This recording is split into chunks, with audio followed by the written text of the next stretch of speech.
नमस्कार. सखी सह्याद्रीमध्ये मी पल्लवी मुजुमदार आपल्या सगळ्यांचं मनपूर्वक स्वागत करते. डॉक्टर बाबासाहेब आंबेडकर यांच्या जयंतीनिमित्त त्यांच्या स्मृतीला विनम्र अभिवादन करून आजच्या कार्यक्रमाला आपण सुरुवात करूया. समता, बंधुता, एकात्मकता, समाजकारण, राजकारण, पाणी, नदी जोड प्रकल्प, स्त्रियांविषयक विविध दृष्टिकोन, भारताची राज्यघटना, एक ना अनेक विषयांवरती प्रगाढ असं विचारवंतांचं हे लेखन जे आहे ते डॉक्टर बाबासाहेब आंबेडकरांनी केलेलं आहे. त्यांचं लिखाण आजही अनेक वर्ष झाल्यानंतर सुद्धा दिशादर्शक आहे. ते लिखाण कालातीत आहे, मार्गदर्शक आहे आणि म्हणूनच आजचा दिवस हा ज्ञानप्रबोधन दिवस म्हणून आपण साजराही करत आहोत. जेव्हा आपण असं म्हणतो त्याबरोबरीने एक गोष्ट लक्षात घ्यायला हवी, आज 21व्या शतकामध्ये आपण वावरतोय, स्त्री पुरुष समानतेच्या युगामध्ये वावरत असताना आज स्त्रियांविषयी बाबासाहेबांनी जे लिखाण करून ठेवलेलं आहे, जी काही वेगवेगळ्या कायद्यांद्वारे तजवीज केलेली आहे ती आजही पुन्हा आपल्याला दिशादर्शक ठरतात. काय आहेत हे विचार बोलूया खास याच विषयी आजच्या भागात. आजचा आपला सखी सह्याद्रीचा विषय आहे डॉक्टर बाबासाहेब आंबेडकर आणि त्यांचा महिलांविषयक दृष्टिकोन. याविषयी मार्गदर्शन करण्यासाठी दोन तज्ञांना आपण आमंत्रित केलेलं आहे. त्यांची ओळख करून घेऊया. KS इंगोले आणि शालिनी दाणी. नमस्कार. सखी सह्याद्रीमध्ये आपल्या दोघांचं मनपूर्वक स्वागत करते. आपले तज्ञ KS इंगोले सर यांच्याविषयी सांगायचं म्हणजे ते अर्थशास्त्राचे व्याख्याते आहेत. आंबेडकर तत्वज्ञानाचा सरांचा खास अभ्यास आहे. डॉक्टर बाबासाहेब आंबेडकर अध्यासन प्रमुख म्हणून सर कार्यरत आहेत. डॉक्टर बाबासाहेब आंबेडकर लेखक पुरस्कारानं त्यांना सन्मानित करण्यात आलेलं आहे. याचबरोबर आपल्या दुसऱ्या तज्ञ आहेत शालिनी दाणी. शालिनी मॅडम विषयी सांगायचं म्हणजे महिलांचा अर्थसंकल्पात सहभाग याविषयी मॅडमचा खास अभ्यास आहे. मनुस्मृती आणि राज्यघटना या अनुषंगाने त्या कार्यशाळा घेत असतात. शांत चैत्यभूमी अभियानामध्ये मॅडमचा हिरिरीने सहभाग आहे. आज आपण या दोघांकडूनही महिलांविषयक डॉक्टर बाबासाहेब आंबेडकरांचे दृष्टिकोन काय आहेत, त्यांचे विचार काय आहेत आणि आजही त्या बाबतीमध्ये आपल्याला कशी दिशा मिळू शकते याबद्दल जाणून घेणार आहोत. दूरध्वनी क्रमांक चटकन टिपून घ्या. ते आहेत असे 24908050 24988050. मुंबई बाहेरचे प्रेक्षक आणि मोबाईलवरून संपर्क साधताना 022 हा STD कोड आहे.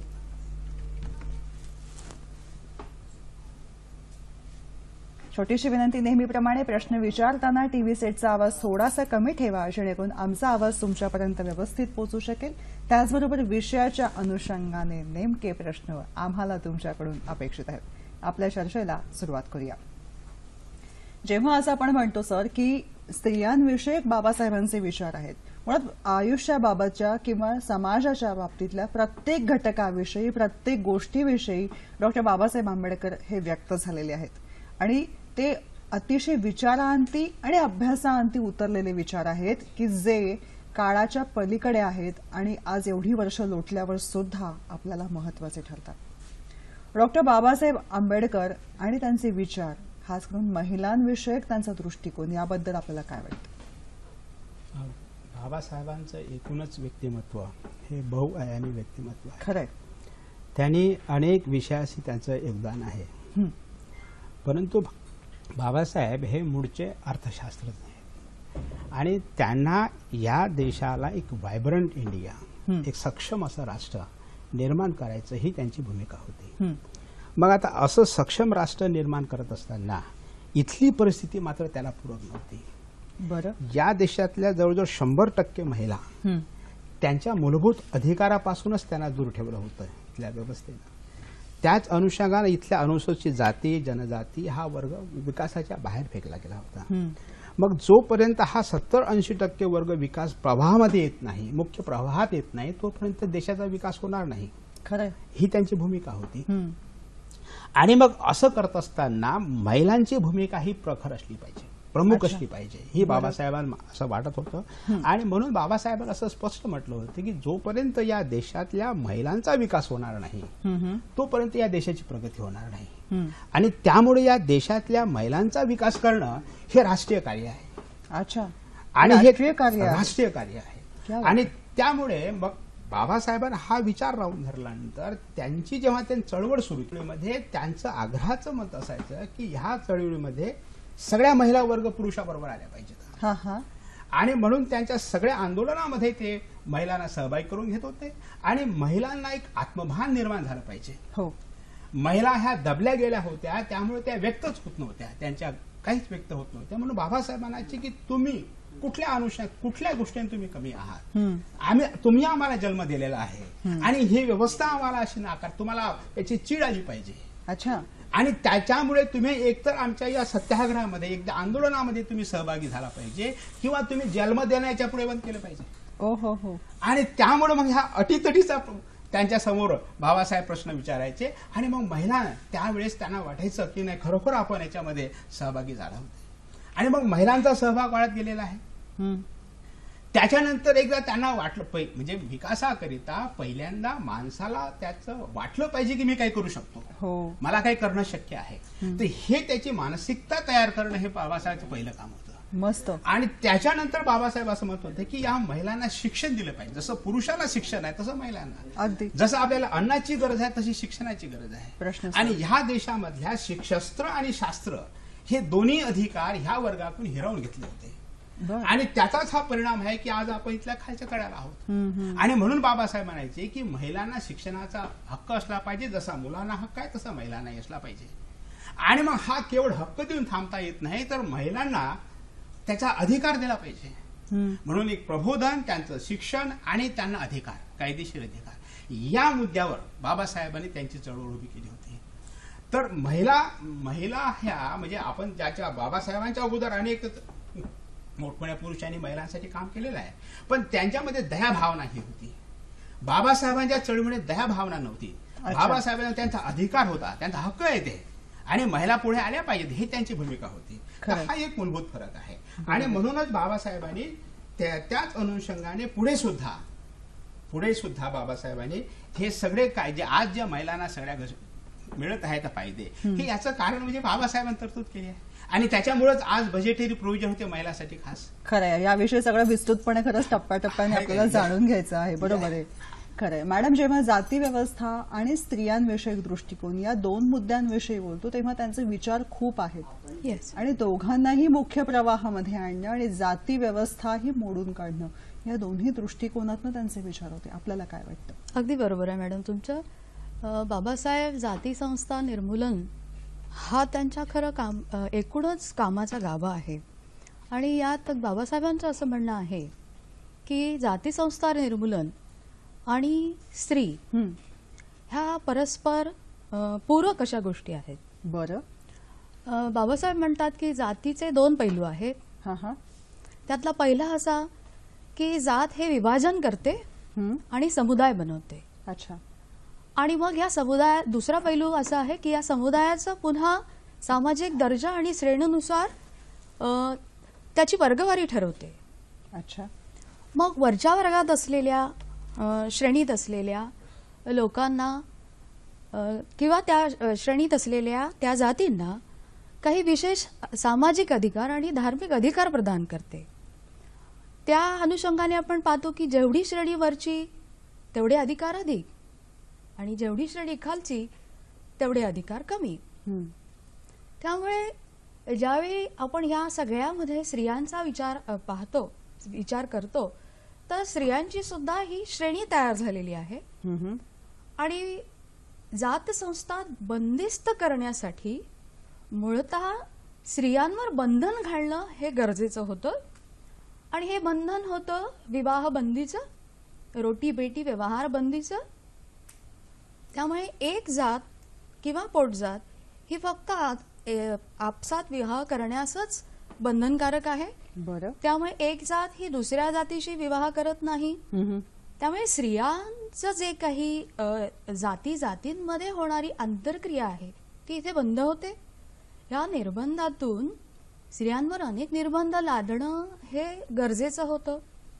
हे निर्बंध लादणं त्या व्यवस्थेला टिकवून ठेवण्यासाठी अनेक प्रयास करावे लागलेले आहेत. जसं मनुस्मृतीचे दाखले आपल्याला इथे द्यायला लागतील की स्त्रियांवर कोणकोणत्या प्रकारचे जाचक बंधनं ह्या जातीव्यवस्थेच्या निर्मितीसाठी आणि ती टिकवून ठेवण्यासाठी लादण्यात आलेले आहेत. आणि म्हणून आपण पाहतो की कार्ल मार्क्स यांचं म्हणणं आहे की एखाद्या गुलामाला त्याची गुलामी सोडताना फक्त साखळदंड सोडावे लागतात.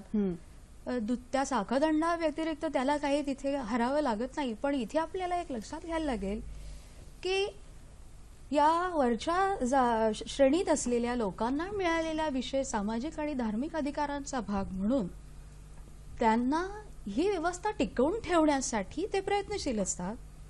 त्यामुळे स्त्रियांना सुद्धा आत्मभान, जसं तुम्ही मगाशी म्हणालात त्याप्रमाणे येणं आणि त्यांनी या विरोधात एकत्र येऊन ही व्यवस्था मोडीत काढण्यासाठी प्रयत्न करणं हा बाबासाहेबांच्या विचारांचा गाभा होता. आणि म्हणून ते ॲनिलेशन ऑफ कास्टमध्ये बाबासाहेब सांगतात की आंतरजातीय विवाह हे झाले पाहिजे. जसं आज आपण मॅडम हायब्रिड ही विज्ञानाने दिलेली वैज्ञानिक विचारसरणी स्वीकारलेली आहे. आपल्या लक्षात येते की हापूस आंबा हा 2 वेगवेगळ्या आंब्यांचं मिश्रण आहे आणि तो सर्वोत्कृष्ट फळांचा राजा म्हणतो आपण त्याला.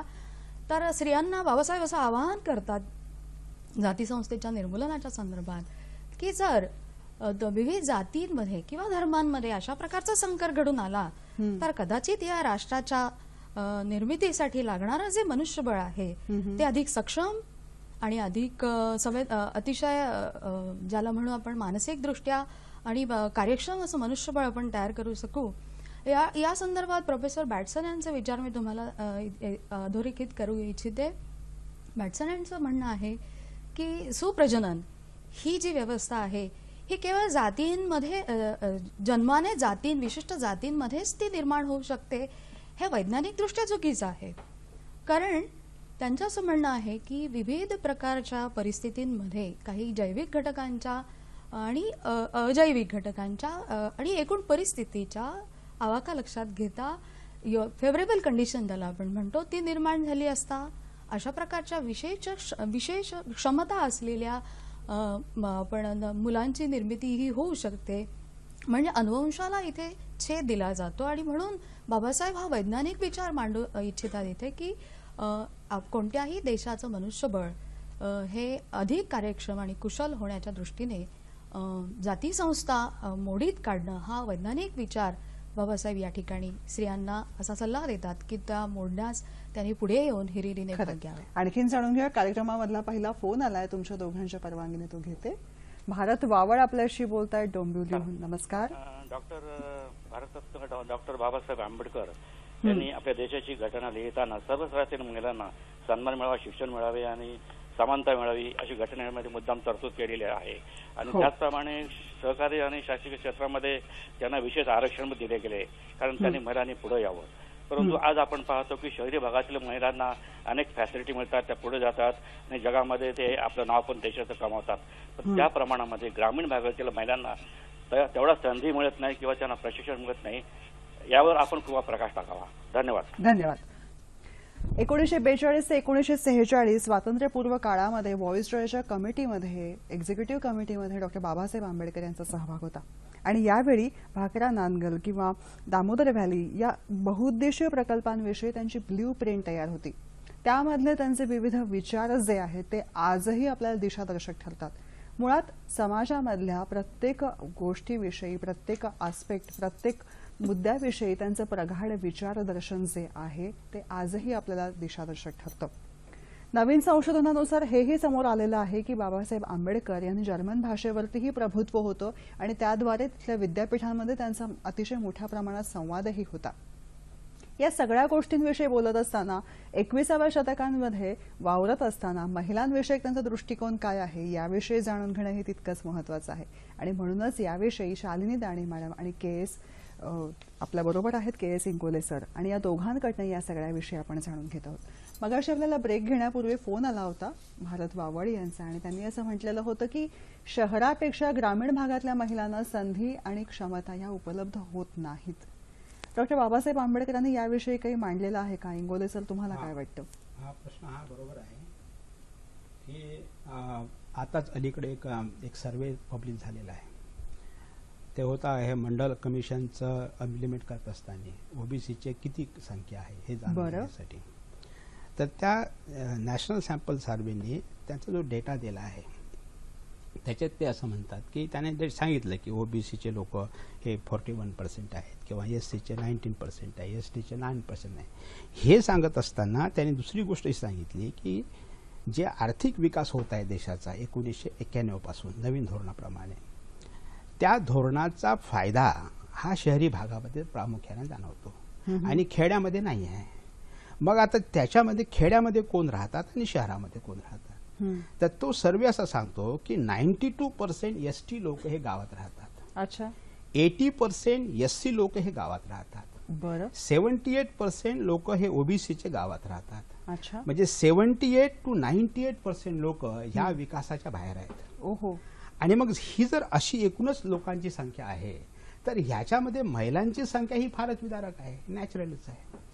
त्याच्यानंतर त्यांनी हे पण दाखवलंय की जे पर कॅपिटा इन्कम आहे हे पर कॅपिटा इन्कम सुद्धा ग्रेडेड प्रमाण आहे. म्हणजे SCचं उत्पन्न सगळ्यात खाली आहे 450 आसपास, STचं तेवढंच आहे, ते दोन काय थोडाफार फरक आहे, ओबीसीचं थोडं वर आहे 500 550, आणि जनरलचं उत्पन्न 850. म्हणजे असा ग्रेडेड आपल्या देशामध्ये आपल्याला ही जी जातीय व्यवस्था आहे ती जातीय व्यवस्था अर्थव्यवस्था सुद्धा तशीच ग्रेडेड झालेली आहे. आणि त्याच्यामुळे हे जे बेनिफिट्स आहेत हे बेनिफिट्स प्रामुख्याने ह्या ज्या मागास वर्गातल्या जाती आहेत त्या महिलांना मिळत नाही आहेत. आणि त्याच्यामुळं मग त्या महिलांचा जो शोषण होतं, एक तर ते दलित म्हणून शोषण होतं, तिला स्त्री म्हणूनही तिचं शोषण होतं, आणि आर्थिक व्यवस्थेत ते गरीब असल्यामुळं आणखीन तिचं शोषण होतं. तर अशा ह्या मल्टी लेव्हल शोषणची ती बळी पडत आहे. परंतु ह्याच्यामध्ये हे प्रामुख्याने ज्या महिला आहेत ह्या मागासवर्गीयातल्या महिला आहेत. अच्छा. आणि म्हणून आपल्याला ते त्याच्या विकासासाठी धोरणं तयार करत असताना मी तर असंही म्हणतो की जेव्हा आपण ह्युमन डेव्हलपमेंट इंडेक्स काढत असतो हा आपण सरासरी काढतो सगळ्या लोकांचा. ते जर आपण SCचा ह्युमन डेव्हलपमेंट काढला, STचा काढला, ओबीसी, फार आपल्याला दिसेल की खरं प्रॉब्लेम कुठे आहेत म्हणून, आणि खऱ्या योजना आपल्याला हे केल्या हे आपल्या लक्षात येईल. तर त्यामुळे एकूणच ग्रामीण भागामध्ये ह्या सुविधा कमी आहेत, आणि त्याच्यातल्या त्या सगळ्यात जास्त जो फटका आहे हा महिला वर्गाने होतो. अच्छा. ती आपली मानसिकताच आहे, ती आपली तशी मानसिकताच आहे. बाबासाहेब एकदा असे म्हणले होते की हा हिंदू पुरुष आपल्या स्त्री सोबत इतका का क्रूर वागतो, आपली मुलगी आहे, आपली बहीण आहे, आपली पत्नी आहे, आई आहे, एवढं क्रूरपणे का वागतो, तो असा क्रूर आहे काय? तर बाबासाहेब म्हणतात नाही, तो क्रूर नाही आहे, तो धार्मिक आहे. अच्छा. हे सगळं तो धर्माप्रमाणे करतो आहे. हा. आणि त्यामुळे जर या माणसाला बदलायचं असेल तर ह्या धर्मात जिथून त्याला हे मिळतं हे असं वागलं पाहिजे, ते नाकारलं पाहिजे. आणि मग बाबासाहेब म्हणायचे की जे स्मृती आहे, जे पुराण आहे, जे शास्त्र आहे, हे नाकारले पाहिजे. जे बुद्धांनी नाकारलं, जे गुरु नानकनी नाकारलं, जे पुढे त्यांनी नाकारलं, आणि म्हणून त्यांनी बाबासाहेबांनी मनुस्मृती दहन केलं होतं. की हे ग्रंथ हे माणसाला सारखं मानत नाही आहे, सगळ्यांना समान संधी देत नाही आहे. म्हणजे हे आपलं लिखित तुमचा ग्रंथच अन्याय करत असल्यामुळे निश्चितच त्याची मानसिकता तयार झालेली आहे. आणि मॅडम आजही असं दिसतं की आमच्या भागामध्ये विदर्भामध्ये जेव्हा पाहुणा वगैरे आला तर जे समजा नॉनव्हेज खाणारे लोक असले, मटण वगैरे आणतात, कोणी गेस्ट वगैरे असतो, आणि मग त्यावेळेस सगळे पुरुष मंडळी पहिल्यांदा जेवतात, आणि पुरुष म्हणतात आणा बाबा त्याला वाढा, आणा त्याला वाढा, आणा त्याला वाढा, असं करता करता सगळं ते त्यांचं मटण पुरुष लोक खाऊन टाकतात. आणि मग महिलाला बेसन म्हणा किंवा चटणी संग खावं लागते. मग आता अशी पद्धत कुठून आली आहे आपल्याकडे? पुरुषांनीच का अगोदर जेवायचं, महिलांनी बरोबर का नाही, किंवा महिलांनी अगोदर का नाही जेवायचं? तर आपण असे मानलंय पुरुष हा पोशिंदा आहे, तो कमावता आहे, आणि त्याच्यामुळे त्याचा हक्क अन्नावरला पहिला आहे हे मानलेलं आहे. अजूनही ती दृष्टी आहे. आता आमच्या विद्यापीठामध्ये आमच्या विद्यापीठामध्ये काही महिला भरपूर शिकलेल्या महिला आहेत, प्राध्यापिका आहेत, PhD करत आहेत आमच्याकडे, पण आजही त्यांचं शिक्षण हे दुय्यम आहे, त्यांचे उत्पन्न हे दुय्यम आहे आणि त्यांना असं म्हणते की तू शिकून आता काय आणखीन करणार आहे. म्हणजे पुरुषांना अजूनही स्त्री आपल्यापेक्षा पुढे जाते आहे हे आवडत नाही आहे. खरं याविषयी खरं अजून जाणून घ्यायचंय. आता दूरध्वनीच्या माध्यमातून आपल्याशी जोडले जात आहे ते लेखक समीक्षक प्राध्यापक डॉक्टर मिलिंद कसबे. नमस्कार सर. हो नमस्कार. नमस्कार. सखी सह्याद्रीमध्ये आपलं मनपूर्वक स्वागत करते. मॅडम. कसबे सर, जेव्हा आपण आज बोलत आहोत डॉक्टर बाबासाहेब आंबेडकर यांचा महिलांविषयक दृष्टिकोन काय आहे, त्यांनी लिहिलेले विचार काय आहेत, तेव्हा मुळात महिलांनी मुख्य प्रवाहामध्ये समाविष्ट व्हायला हवं या दृष्टिकोनातून त्यांनी किंवा अध्यात्मापासून किंवा अंधश्रद्धा श्रद्धा याच्या जोखडामध्ये अडकू नये या संदर्भामधले त्यांचे विचार काय आहेत याबाबत जाणून घ्यायला आवडेल. मॅडम कसं आहे, डॉक्टर बाबासाहेब आंबेडकर हे केवळ दलितांचे कैवारीव नव्हते. त्यांनी समस्त बहुजन समाजासाठी परिवर्तनाचं काम केलं आणि ते केवळ दलित स्त्रियांसाठीच नव्हतं काम केलेलं, तर त्यांनी संपूर्ण स्त्रियांच्या उन्नतीसाठी काम केलेलं आहे. हो, म्हणजे शिक्षण, कायदा, न्याय या क्षेत्रामध्ये बाबासाहेबांचं स्त्रियांच्या उन्नतीसाठी जे योगदान बाबासाहेबांनी दिले आहे ते फार महत्वाचे आहे. अगदी. आणि जाती अंत, धर्मचिकित्सा याबरोबरच आंतरजातीय विवाहांना प्रोत्साहन दिल्याने एक प्रागतिक आणि विज्ञानवादी समाज उभा राहील असे विचार बाबासाहेबांचे होते. हे सूत्र बाबासाहेबांनी मांडलेलं होतं. मग हे विचार पूर्तीत आणण्यासाठी भारतातल्या तमाम स्त्रीवर्गाने पुढे यायला पाहिजे. म्हणजे ही खरं म्हणजे प्रागतिक आंबेडकरवादी स्त्रियांची फार मोठी जबाबदारी आहे आज, की भारतामध्ये धर्मनिरपेक्षता आणि विज्ञानवाद रुजवण्यासाठी आंबेडकरी स्त्रियांनी अग्रभागाने पुढे यायला पाहिजे. पण आता अलीकडे होतंय काय की अशिक्षित, अर्धशिक्षित आणि काहीशा उच्च शिक्षित ज्या आंबेडकरी स्त्रिया आहेत या कमालीच्या देवगळ्या होत चाललेल्या आहेत असं मला वाटतं. बरं. म्हणजे बाबासाहेबांच्या सह गणपती, बाबासाहेबांच्या सह साईबाबा आणि बाबासाहेबांच्या सह मर्याई या अशा चुकीच्या धार्मिक आचरणामध्ये काही दलित स्त्रियांचे सांस्कृतिक आचरण अडकलेले आहे. आणि मला असं वाटतं की यासाठी बुद्ध धम्माचं धर्मनिरपेक्ष आणि मानवतावादी आचरण अधिक गतिमान करण्याची ही वेळ आलेली आहे. तुम्हाला सांगतो मॅडम, दुसरी गोष्ट म्हणजे बुद्ध धम्माने दलित स्त्रियांसाठी जे धार्मिक धम्मपठण आणि आचरण करणारी जी सांस्कृतिक गोष्ट उभी करायला पाहिजे होती ती काही पुरेशी उभी केलेली नाही.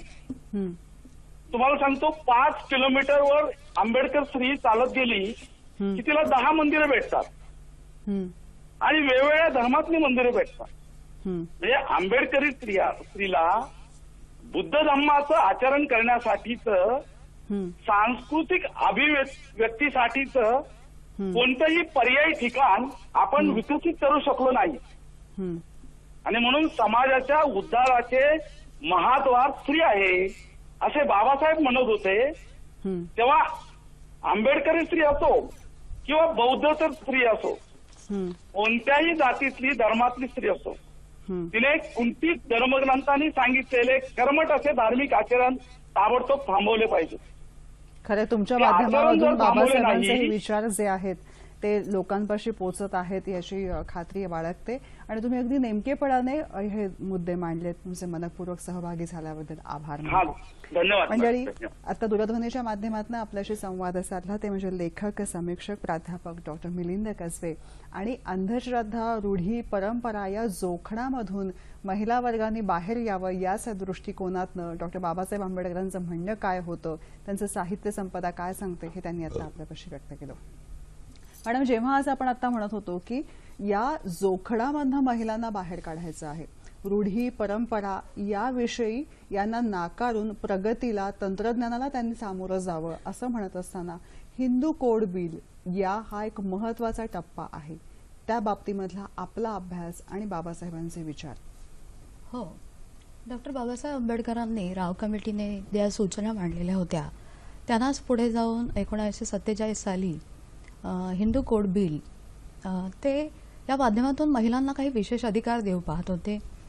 त्यामध्ये मनुस्मृतीतून स्त्रियांवर नियंत्रण मिळवण्यासाठी जे काही शिक्षणाची बंदी असेल, उपनयनाचा अधिकार नाकारणं असेल, अर्थार्जन करण्याची बंदी असेल किंवा तिने कायमच आपल्या पतीच्या, मुलाच्या आणि वार्धक्यामध्ये आपल्या म्हणजे पुरुषांवरच तिने कायम अवलंबून राहावं, अशा प्रकारची जी आर्थिक बंदी होती आणि शैक्षणिक बंदी होती आणि सामाजिक एक चौकट तिला आखून दिलेली होती, या सगळ्याचा परिपाक म्हणून आपल्या असं लक्षात येतं की स्त्रिया ह्या खूप साऱ्या सामाजिक जोखडात बांधल्या गेलेल्या आहेत.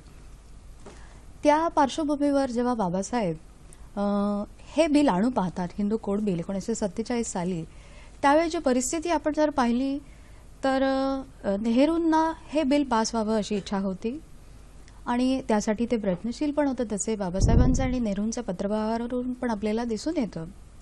परंतु 1952ची जी निवडणूक होती त्यावेळेला ती लक्षात घेता नंतर हे बिल फेटाळण्यात आलं.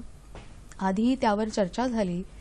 सदनामध्ये 120 विरुद्ध 80 अशा प्रकारचं मतदान त्या बिलावर झालेलं आहे. पण हे नेमकं बिल होतं काय, हे बाबासाहेब कोल्हापूरच्या एका सभेमध्ये राजीनामा दिल्यानंतर, म्हणजे हिंदू कोड बिल पास झालं नाही म्हणून राजीनामा देणारा हा मला वाटतं एकमेव विधिमंत्री आहे. तर हे बिल पास न झाल्याची कारणं सांगत असताना स्त्रियांच्या प्रबोधनात्मक कोल्हापूरला एका भाषणात बाबासाहेब सांगतात की आंतरजातीय विवाह किंवा घटस्फोट ह्या 2 गोष्टींवरच म्हणे या संपूर्ण या विधी भवनामध्ये चर्चा झालेली आहे आणि वारसा हक्क किंवा संपत्तीचा वारस यांसारख्या ज्या आर्थिक प्रश्नांशी निगडीत असलेल्या गोष्टी आहेत या हिंदू कोड बिलातनं वगळण्याच्या किंवा त्या आत्ता न घेता पुढच्या वेळेला घेण्याच्या अशा ज्या काही सूचना आणि सातत्याने विरोध होत असेल, त्यामुळे बाबासाहेब उद्विग्न होत असत.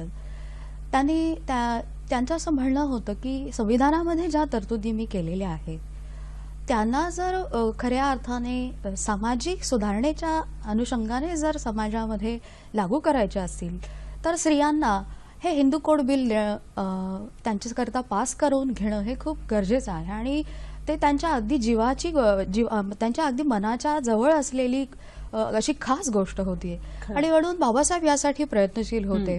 परंतु ज्या वेळेला त्यांच्या लक्षात आलं की करपात्री महाराज हे त्यावेळेला म्हणतात की दिल्लीच्या एका भाषणात म्हणतात, त्यावेळी चिटणीस मॅडम असतील किंवा शांतीदेवी असतील किंवा त्यावेळी असलेला भारतीय महिला संघ असेल, या सगळ्यांनी जी उपोषणं केली आणि करपात्री महाराजांचं अपोजिशन असं होतं की आमचे धार्मिक ग्रंथ हे ईश्वर निर्मित आहे आणि त्यात आंबेडकरांसारख्या व्यक्तीने कुठल्याही प्रकारचा हस्तक्षेप करू नये. तर या सगळ्याचा एक परिणाम म्हणून बाबासाहेबांच्या लक्षात आलं की असाही एक अपप्रचार त्यावेळी झालेला दिसतो की आंबेडकर भाऊ आणि बहीण यांचं लग्न लावू इच्छितात या बिलाच्या माध्यमातून आणि म्हणून हे चुकीचं आहे हे लक्षात आल्यानंतर बाबासाहेबांनी ते इंग्लिशमध्ये असलेली त्या बिलाची स्क्रिप्ट पुन्हा सोनलाल शास्त्री यांच्याकडून ते हिंदी आणि उर्दू अशा दोन्ही भाषांमध्ये भाषांतरित करून छापून आणतात आणि लोकांमध्ये असलेला अपप्रचार कमी करतात. तर मुद्दा असा पुन्हा इथे आहे की त्यावेळच्या धार्मिक किंवा नैतिक विचारांमध्ये एखाद्या अस्पृश्य पंडिताने कोणत्याही प्रकारचा हस्तक्षेप करू नये आणि पुढे जाऊन हे जर बिल पास झालं तर आमच्या पुराण ग्रंथांची संहिता तयार करण्याचं काम आंबेडकर स्मृती या नावाने येऊ नये अशा प्रकारची एक काळजी त्यावेळेला आंबेडकर बिल पास न होण्यात घेण्यात आलेली दिसते. आणि म्हणून बाबासाहेब असं त्यावेळच्या स्त्रियांना मार्गदर्शन करताना कोल्हापूरला म्हणतात की आपण जगातील स्त्रियांना आपल्या ह्या सगळ्या अधिकारांना मिळवण्यासाठी खूप खूप कष्ट घ्यावे लागले आहेत, आंदोलनं करायला लागले आहेत, मोर्चे काढायला लागलेले आहेत. परंतु बाबासाहेब स्त्रियांना घटस्फोटाचा किंवा वारसा हक्काचा अधिकार किंवा संपत्ती बाळगण्याचा अधिकार या माध्यमातून देऊ इच्छितात. पण आपल्याला सांगायला मला आवडेल मॅडम की बाबासाहेब जेव्हा 1927 सप्टेंबरला आपला राजीनामा ते देतात पण निवेदन न सादर करू देता त्यांना आपल्या सभापतींनी सदनाच्या बाहेर जाण्यास त्या दिवशी अशी एक परिस्थिती निर्माण केलेली आहे. आणि मग सदनाच्या बाहेर आल्यावर पत्रकारांशी बोलताना बाबासाहेब आपली भूमिका सांगतात की माझ्या प्रकृतीची काळजी न घेता हे बिल मी अगदी रात्रंदिवस यावर मेहनत करून पास करून घेण्याचा प्रयत्न करत होतो, पण आता हे बिलच पास होणार नाही म्हणून माझी सगळी आशा संपलेली आहे. आणि म्हणून केवळ हिंदू कोड बिल पास होत नाही म्हणून मी माझ्या मंत्रिपदाचा राजीनामा देत आहे. तर स्त्रियांविषयी किती संवेदनशील मन या आंबेडकरांच्या हृदयात होतं हे यावरून आपल्याला अगदी अगदी खरंच अधोरेखित नेमकं आणि होताना बोलकं दिसून येतं. उदाहरण आहे हे. कार्यक्रमातला पुढचा फोन आहे. शलाका गाडगिळे आपल्याशी बोलतात पुण्याहून. नमस्कार. कल्याण प्रश्न विचारू इच्छिते. प्रथम मी बाबासाहेब आंबेडकरांना अभिवादन करते आणि आता विचारते असं की बाबासाहेब आंबेडकर असं म्हणायचंय की कुठल्याही मोठ्या माणसांच्या चरणी आपल्या स्वातंत्र्य अर्पण करू नका. आपल्या देशात जेवढी विभूती पूजा आढळते तशी अन्यत्र सापडणार नाही. धर्मातील भक्तिमार्ग भले मुक्ती देणार असो, परंतु विभूती पूजा हा अधोगतीचा आणि अंतिमतेकडे नेणारा मार्ग आहे, यात तिळमात्र शंका नाही. डॉक्टर बाबासाहेब आंबेडकरांच्या जयंतीदिनी आपल्या देशाची चालू परिस्थिती लक्षात घेऊन या इशाऱ्याची योग्य दखल घ्यायला नको का?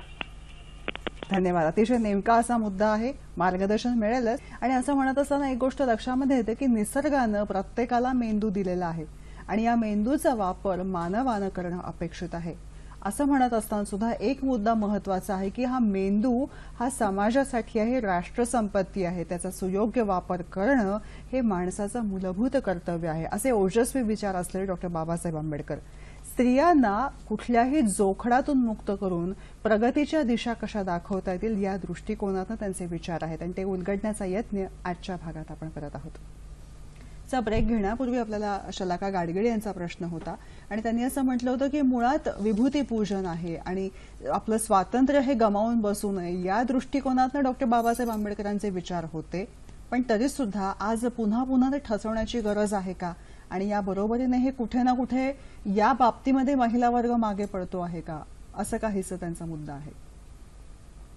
त्यांचा मुद्दा बरोबर आहे, पण आता कसं आहे इथे आहे ना मॅडम, इथे इंटरेस्ट हा क्लॅश होतो. बर. इथे दोन समांतर असे विचार आहेत. एक विचार असा आहे की तो बदल घडू पाहत आहे, बदल करू पाहतो, बदल करू पाहत आहे आणि त्या बदलामध्ये ह्या विभूती पूजा किंवा ह्या गोष्टी नसल्या पाहिजे असं त्यांचे मूर्तीपूजा म्हणा किंवा असं अधीनता असणं कशाचं हे नसावं. आता दुसऱ्या बाजूला एक आहे असं ठेवणारा हा विषय आहे की या सध्याची जी स्थिती आहे ही स्थिती ठेवावी असं इथल्या प्रस्थापित वर्गाचं मत असते. आणि मग ही स्थिती जर आपल्याला कायम तशीच ठेवायची असेल तर ही स्थिती या धर्माच्या नावानं, देवांच्या नावानं, वेगवेगळ्या याच्या नावानं हे त्यांना मेंटेन करता येते. आणि याचा सगळ्यात पहिला बळी हा महिला जातात. म्हणजे धार्मिक देवाच्या याच्या नावानं म्हणा की ते महिलावरच अधिक. आणि तुमच्या हे बघा, तुमच्या सिरियल बघा, तुमच्या अनेक हे बघा, याच्यामध्ये महिलांचं नेहमीच एक दुय्यम स्थान आपल्याला दिसते. तर हे महिलांना हाताशी धरून ही विषमता कायम ठेवणं हे इथल्या प्रस्थापित व्यवस्थेचं काम आहे. ओहो. आणि त्या माध्यमातून ते काम करत आहेत. दुसऱ्या बाजूला जो प्रोगामी विचार मांडतोय किंवा ज्याला बदल हवे आहेत त्याच्यातली ताकद फार कमी आहे. तो तेवढा त्याला चॅलेंज करू शकत नाही. आणि त्याच्यामुळं आपल्याला असं दिसतं की एका बाजूला ह्या देशाचा विकास होत असताना विषमताही वाढत आहे आणि दुसऱ्या बाजूला हे धर्मांधता वाढवल्यामुळे धर्माविषयी कोणा ज्यांची भावना त्या भावना असू शकतात, परंतु त्याचा अवलंब केल्यामुळे त्याच्या महिला ह्या त्याच्या पहिल्या बळी पडत आहेत. अच्छा. आणि हे जाणून असं होत आहे, हे जाणून असं होत आहे. आणि त्याच्यामुळे त्याला अनेक दृष्टिकोनातून म्हणजे त्याला एक सरकारची लेवलवर लोकांचं प्रबोधन होणं हे गरजेचं आहे. आणि त्याच्यामध्ये महिलांनी पुढाकार घेणं फार गरजेचं आहे. आज ज्या शिक्षित महिला आहेत, एक तुम्हाला एक छोटंसं उदाहरण सांगतो. महात्मा फुलेने 1855 साली एक पुस्तक लिहिलं, छोटंसं नाटक, तितली रत्न. आणि त्या नाटकामध्ये त्यांनी दाखवलं आहे की अज्ञानपणामुळे या कुणब्यांचं म्हणजे शेतकऱ्यांचं कसं शोषण होते हे त्याने चांगलं दाखवलं. अच्छा. आणि त्याच्यातून त्याने सांगितले की जर आपल्याला शिक्षण दिलं, ह्या जर शिक्षित झाल्या तर असं शोषण होणार नाही. पण आजची अशी घडी आपल्याला दिसतं की या शिक्षित महिला आणि शिक्षित लोक हे त्या काळापेक्षाही जास्त अंदाज आहेत. हम्म. आणि त्यामुळं हे काय होते की हे आपल्याला जे अपेक्षित असते परिवर्तन करणं किंवा यांचा सगळ्यांचा विकास करणं, ही भूमिका बाजूला पडते आणि मग त्याच्यामध्ये हा स्त्री वर्ग आणि साधारण वर्ग हा अडकला जातो आणि म्हणून त्याचा विकास हा होत नाहीये किंवा अशा पद्धती आपल्या स्थिती दिसते. विकासाला खीळ घालणारे हे कुठे ना कुठे आपण आणि आपले विचार आहेत असं काहीच वाटतं का सर? विचार आपलेही विचार असतात, आपलेही विचार आपलेही त्याच्यामध्ये हे विचार असतात की त्या हे सवयीचे परिणाम असतात. हा तेच तेच केल्यानंतर आणि आपण त्याचा विचार असा करत नाही की हे आपण का करतोय, हा याच्या मागचे काय कशासाठी करतोय? विवेकबुद्धीचा नाश विवेकबुद्धीचा असं आपण नाही. म्हणू शकतो. विवेकबुद्धी नसल्यामुळे ह्या घटना घडत असतात आणि त्याच्या आपण बळी पडत असतो आणि खरंय. त्याच्यामधून आपलं अप्रत्यक्ष शोषण होत असतं आणि या शोषण प्रक्रियेमध्ये महिलांचा वाटा हा जास्त असतो. बरोबर आहे.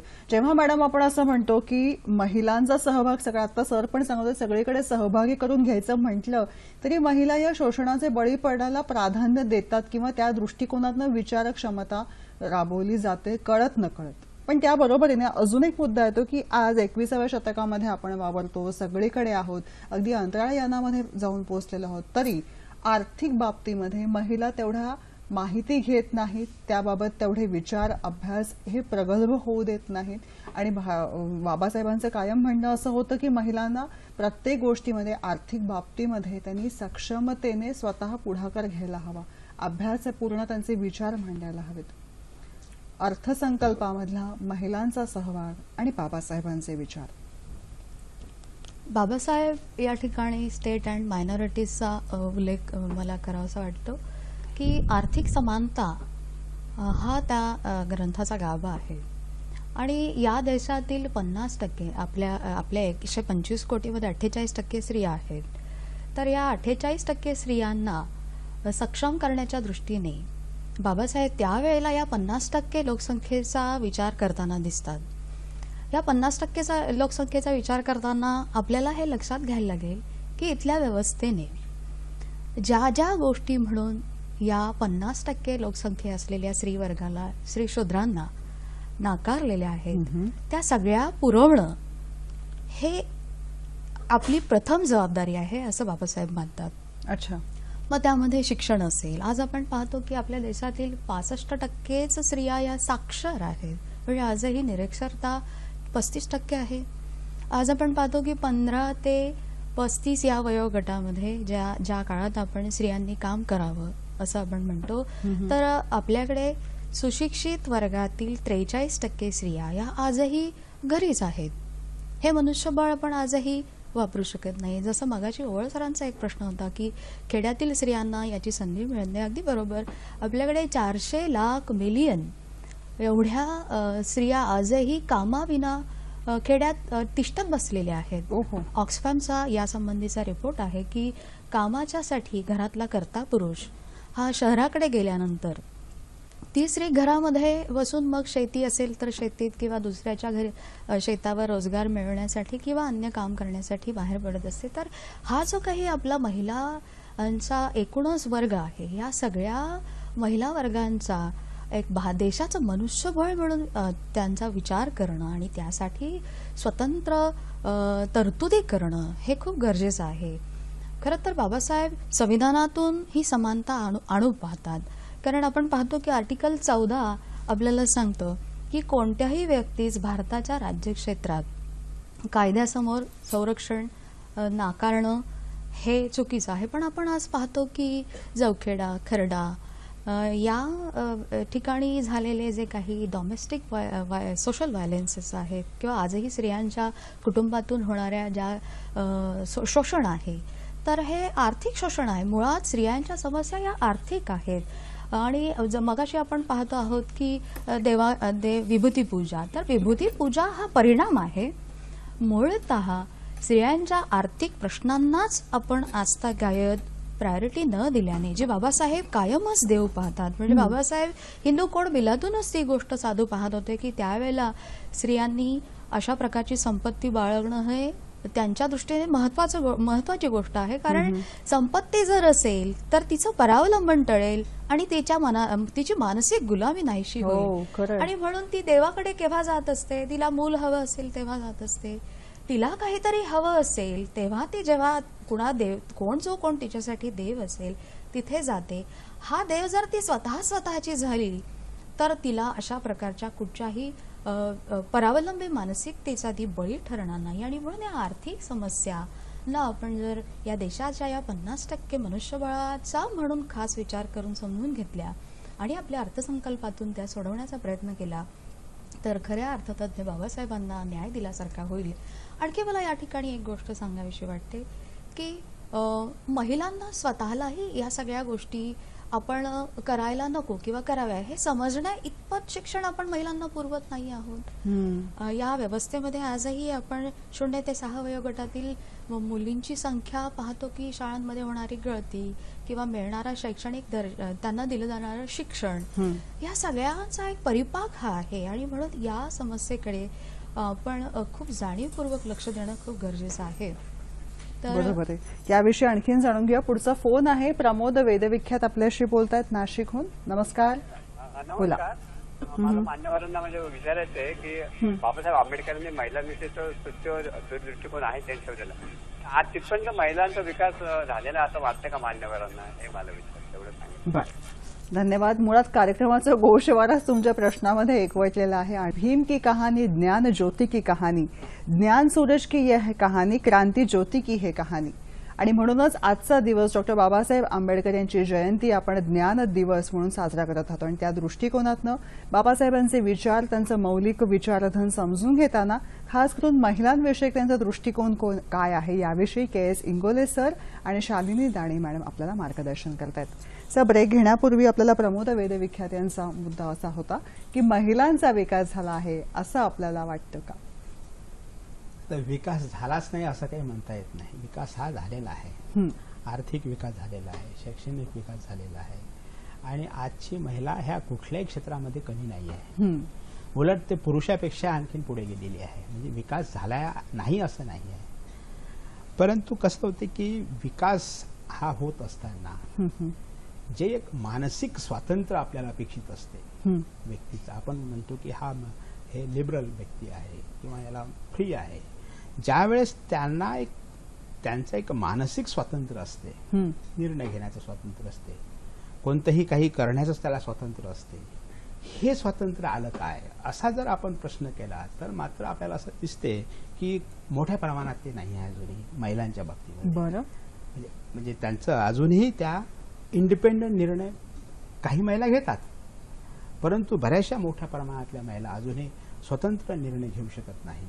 स्वतंत्र त्यांना ते आर्थिक खर्च करण्याची परवानगी नाही. अवलंबून राहणं हे अजूनही तितकं आहे, अवलंबून आहे. जरी तुम्ही कमावते आहात, तुम्हाला जर पगार जरी भेटला तरी त्याचं तुम्हाला रेकॉर्डिंग करावं लागते, त्याला तर हे करावं लागते. म्हणजे खऱ्या अर्थाने ते स्वातंत्र्य नाही. बाबासाहेब काय म्हणजे स्वातंत्र्य म्हणजे कसं आहे, त्यांना मुक्तपणे स्वातंत्र्य भेटलं. विचार करण्यास स्वातंत्र्य, त्याला काम करण्यास स्वातंत्र्य, त्याला कुठेही जाण्याचं स्वातंत्र्य म्हणजे प्रत्येक गोष्टीमधली मुक्ती आणि अशा पद्धतीने स्वातंत्र्य. तर त्या दृष्टिकोनात जर आपण विचार केला तर मात्र थोडं पॉझिटिव्ह तेवढं 100% देता येत नाही. बाकी महिलांचा विकास झालेला आहे. जेव्हा मजूर मंत्री या नात्याने त्यांनी बरेच काही निर्णय वेगवेगळे घेतलेले आहेत, त्यावरती प्रकाशझोत टाकत असताना सर तुम्हाला काय वाटतं? एक 1942 आणि 46 या काळामध्ये बाबासाहेब मजूर मंत्री होते. त्यावेळेस त्यांच्याकडे 3 खाते होते. एक होतं लेबर डिपार्टमेंट, एक होतं इरिगेशन आणि दुसरं होतं इलेक्ट्रिसिटी. आता लेबर म्हणून त्यांचं जे कार्य आहे या कामामध्ये त्यांनी कामगारांच्यासाठी ज्या सुविधा उपलब्ध करून दिलेल्या आहे अजूनही आपण त्याचा फायदा घेतो. आणि त्यातल्या त्या महिलांच्यासाठी ज्या सुविधा केल्या ना त्या पूर्वी अजिबात नव्हत्या. एकदम साध्यातली साधी गोष्ट. आता आपलं जे बाथरूम आहे पूर्वी महिलांचं आणि पुरुषांचं एकच असायचं. तर त्या बाबासाहेबांनी हे वेगवेगळं करायला सांगलं. महिलांचं वेगळं असलं पाहिजे, पुरुषांचं वेगळं असलं पाहिजे. महिलांना अनेक रजा म्हणा, त्यांचा पगार पूर्वी महिलांची सुट्टी आहे, सुट्टी ह्या तर त्यांनी दिल्याच आहे, पण पगारामध्ये महिलांचा कमी पुरुषांचा असतो. तर हा समान पगार, समान सारख्या कामाला सारखा पगार असला पाहिजे. आणि जे पुरुषांना अधिकार आहेत ते सगळे अधिकार बाबासाहेबांनी महिलांना मिळवून दिलेले आहेत. त्याच्यानंतर काय झालेलं आहे की त्याच्यानंतर जे पूर्वीचे जे अधिकार होते कामगारांना हे अधिकार हळूहळू विड्रॉ होत चाललेला आहे. आणि गव्हर्नमेंट त्याच्यातून विड्रॉ होत आहे आणि त्याच्यामुळे आजची स्थिती मात्र कामगारांची फार चुकीची आहे, म्हणजे बरी नाही आहे. आज एकदम अल्प मजुरीमध्ये मोठ्या प्रमाणातल्या महिला काम करत आहेत. पण बाबासाहेबांना महिलांच्यासाठी त्यांचं आपण आम्हाला जे आता हे म्हणतात पे कमिशनची तरतुदी बाबासाहेबांनाच केलेली आहे, डीएची तरतूद बाबासाहेबांनाच केली आहे. महिलांच्यासाठी विशेषतः खास तरतुदी बाबासाहेबांना त्यांच्या ह्याच्यामध्ये केलेल्या आहेत आणि त्याच तरतुदी पुढे त्यांनी संविधानामध्ये आणल्या आहेत. खरंय मॅडम, संविधानाविषयी मांडत असताना संविधान, मनुस्मृती आणि बाबासाहेब या तिन्ही विषयी मला तुमच्याकडनं जाणून घ्यायला आवडेल. खरं तर बाबासाहेब अतिशय संवेदनशील होतात स्त्रियांच्या बाबतीत. म्हणजे आपण 1938चा एक विचार जो बाबासाहेब देऊ पाहतात या देशातील लोकसंख्या वाढीचा वर उपाय म्हणून, म्हणजे 38ला बाबासाहेब तो विचार करतात. आज आपण 2046ला भारत सरकार एकूणच लोकसंख्या नियंत्रणाचं टार्गेट ठरवत असताना बाबासाहेबांनी 1938लाच जो विचार दिला तो कसा महिलांच्या दृष्टीने महत्वाचा आहे हे आपण लक्षात घेऊया. की संतती अधिक झाल्यानंतर तिचं होत जाणारं शरीर जे आहे ते निकृष्ट आहारामुळे आणि सततच्या बाळणपणामुळे येणारे आजार, त्यातून निर्माण होणारी नवी जनरेशन, आरोग्याची हेळसांड, त्यातून निर्माण होणारी नवी जनरेशन जी या देशाचं मनुष्यबळ असेल आणि ह्या सगळ्यामध्ये बाबासाहेब स्वतःलाही त्या कटघरात उभं करताना दिसतात. ते म्हणतात की मी जर माझ्या आईचा 14वा अपत्य नसतो तर एल्फिस्टन कॉलेजात जाताना मला कदाचित चांगले शूज, चांगले कपडे मला मिळू शकले असते. पण त्याच वेळेला आपण जेव्हा 1935ला अमेरिकेमध्ये असलेल्या मार्गारेट सॅनगर ह्या भारतामध्ये येतात आणि गांधीजींची भेट घेतात आणि गांधीजींना या प्रश्नाची विषयी जेव्हा चर्चा करतात तेव्हा गांधीजींचं म्हणणं आहे की इथल्या लोकांनी स्वनियंत्रणाने किंवा ब्रह्मचार्याने या प्रश्नाला सोडवावं. किंवा दादाभाई नौरोजींचं त्यावेळी असं मत आहे की हा प्रश्न सोडवताना आपण केवळ एक्सप्लॉयटेशन जे होत आहे इंग्रजांकडनं इकॉनॉमिकली या देशाचं त्यामुळे आहे, तर खरं रुपयाचा म्हणजे रुपयाचा प्रश्न जो आहे आपल्याकडे त्या ग्रंथामध्ये बाबासाहेब ह्या गोष्टी मांडतात. परंतु ज्या वेळेला लोकसंख्या वाढीचा मुद्दा ते लक्षात घेतात त्यावेळी ते खऱ्या अर्थाने प्रॅक्टिकली लक्षात घेतात. त्यांचं म्हणणं आहे की स्त्रियांच्या निकृष्ट आरोग्याला आणि देशाचा एकूणच आर्थिक विकासाला खीळ बसवणारे हा जो लोकसंख्या वाढीचा जी समस्या आहे त्यावर आपण विचार केला पाहिजे. आणि म्हणून मग संविधानातून काही तरतुदी ते आर्टिकल 15 असेल किंवा त्यानंतर 23 असेल, 39, 42 किंवा 243 या माध्यमातून स्त्रियांना अधिकाधिक समानतेची वागणूक पुरवण्याचा बाबासाहेब प्रयत्न करताना दिसतात. खरं हे सगळं बोलणं फार म्हणजे वेळ कमी पडतोय पण बोलणं संपत नाहीये. इंगोले सर, जाता जाता तुम्हाला काय सांगायचं आहे महिलांकडे बघण्याचा बाबासाहेबांचा दृष्टिकोन आणि त्यांचे विचारधन याविषयी?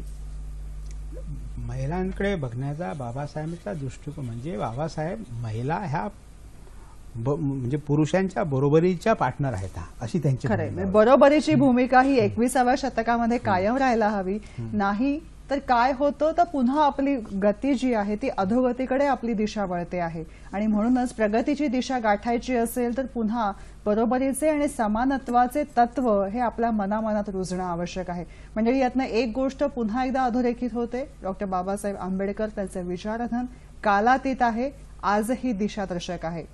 पुन्हा मागे वळून बघूया आणि त्या विचारांवरती अंमलबजावणी करता येते का याचा विचार आपल्या घरापासून करूया. कसा वाटला कार्यक्रम नक्की कळवा. आज आपण इथेच थांबतोय. तुम्ही आलात मनपूर्वक आभार मानते. धन्यवाद. नमस्कार.